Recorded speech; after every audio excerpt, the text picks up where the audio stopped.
Heavy rain and violent winds swept across Arizona in mid-October 2025, a lethal combination fueled by the remnants of two Pacific tropical systems. From the Phoenix Valley to the mountain foothills, the desert faced its fury. God damn! Yo, watch out! Just... Oh, shit!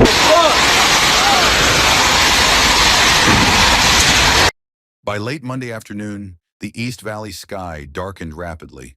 What began as a drizzle became a wall of wind and rain, tearing through Tempe, Mesa, and Chandler with astonishing speed. Streets filled with water within minutes, trees bent under gusts, and lightning sliced the skyline as thunder echoed across neighborhoods.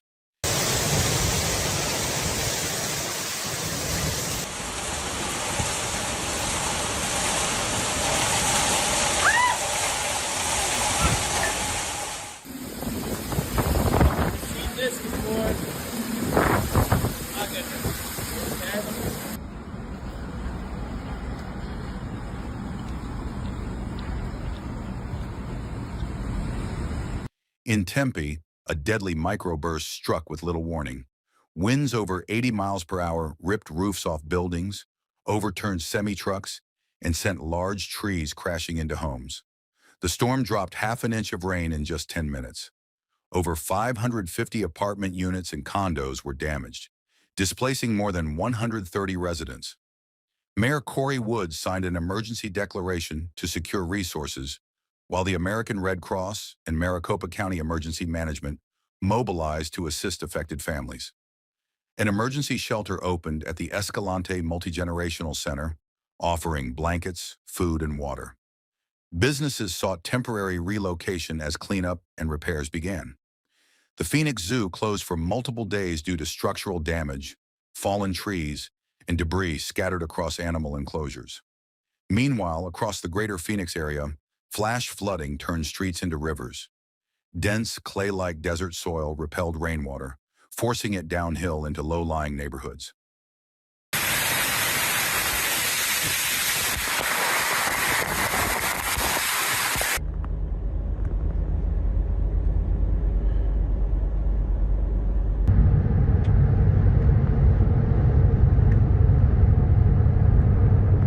Major roadways, including U.S. Highway 60 and portions of Loop 202, were submerged.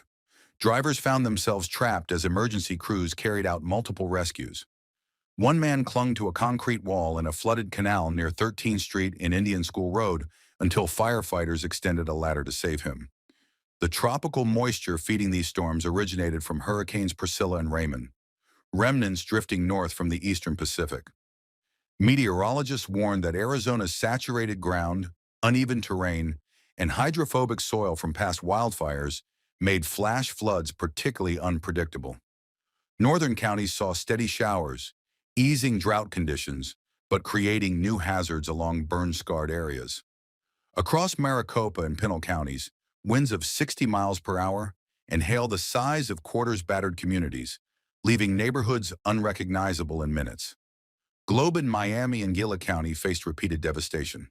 Torrential rains had already caused deadly flash flooding in late September, claiming at least 4 lives. Approximately 1,000 propane tanks were swept away from a downtown distribution facility, creating a serious, hazardous materials threat.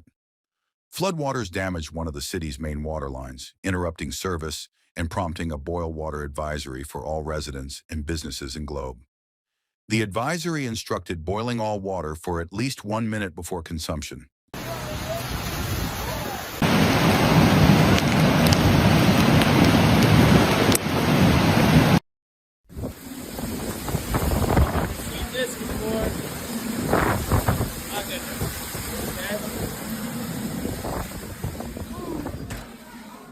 The renewed heavy rainfall in early October only compounded the region's challenges, halting recovery efforts, reflooding downtown streets, and further damaging already battered homes and businesses. Highways became dangerous corridors. U.S. Route 60, the main east-west artery, was repeatedly closed due to flooding. Detours added hours to travel times, complicating emergency response and local commerce. In Queen Valley, rising waters from Queen Creek placed residents on evacuation alert. Emergency crews performed dramatic rescues across the state.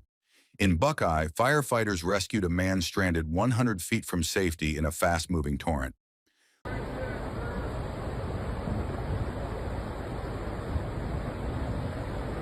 Moments later, a submerged car near Two Till and Clara Vista trapped 3 people, rescued using a ladder truck as water surged around them. Officials issued repeated warnings. Turn around, don't drown. Phoenix itself experienced tragedy amid the chaos. On October 15th, a 2-vehicle crash at 35th Avenue and Union Hills Drive claimed 2 lives, leaving 2 others seriously injured. Emergency responders transported victims to hospitals and treated some at the scene, while investigators worked to determine the cause. Meanwhile, authorities across Arizona braced for cascading hazards.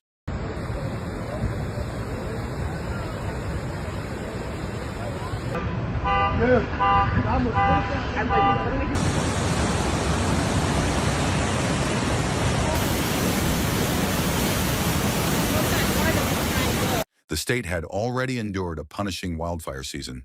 The Dragon Bravo fire on the north rim of the Grand Canyon consumed over 123,000 acres, destroying more than 70 structures, including the historic Grand Canyon Lodge. The fire prompted public scrutiny after federal investigators questioned why it was allowed to burn for days before aggressive intervention. Other significant fires included the Billy wildfire in Gila County and the Kirkland fire in Yavapai County. Scientists have warned that post-fire landscapes amplify flood risks, as burned soil cannot absorb water, thereby heightening the danger of debris flows and mudslides.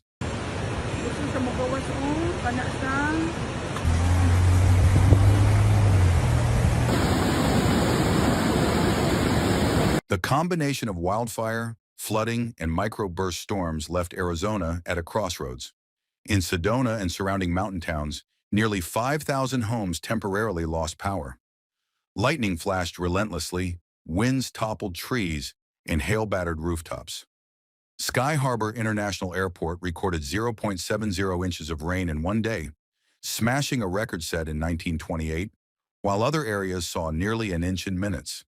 Valley Metro Light Rail suspended service as tracks flooded. Shuttle buses ferried stranded passengers, and crews inspected infrastructure for damage. In Gila County, the state's governor requested federal aid, leading the Small Business Administration to approve a disaster declaration. Low-interest disaster loans became available to affected residents and businesses. In Pima County, sandbag stations were established to prepare for predicted heavy rainfall. In Tucson, concerns over Hurricane Priscilla's remnants led to the cancellation of a major Arizona Fall League baseball tripleheader.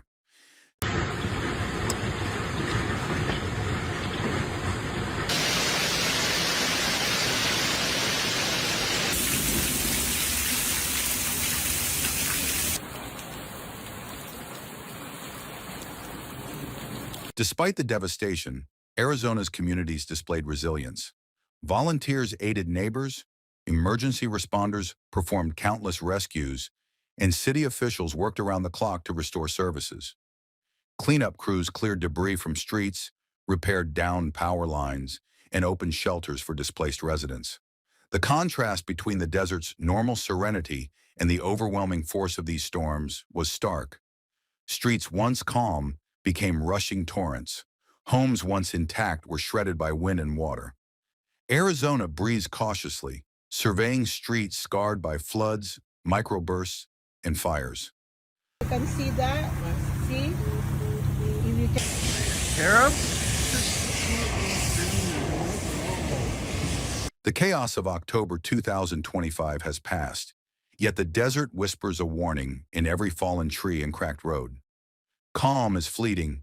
Nature's power is patient and relentless.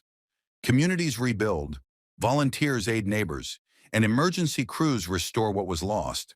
But the horizon conceals uncertainty. Will the lessons of this devastation hold, or will the next storm, unseen and unstoppable, strike without mercy? In a land where beauty and danger coexist, the question lingers: how long until Arizona faces nature's fury again, and who will be ready?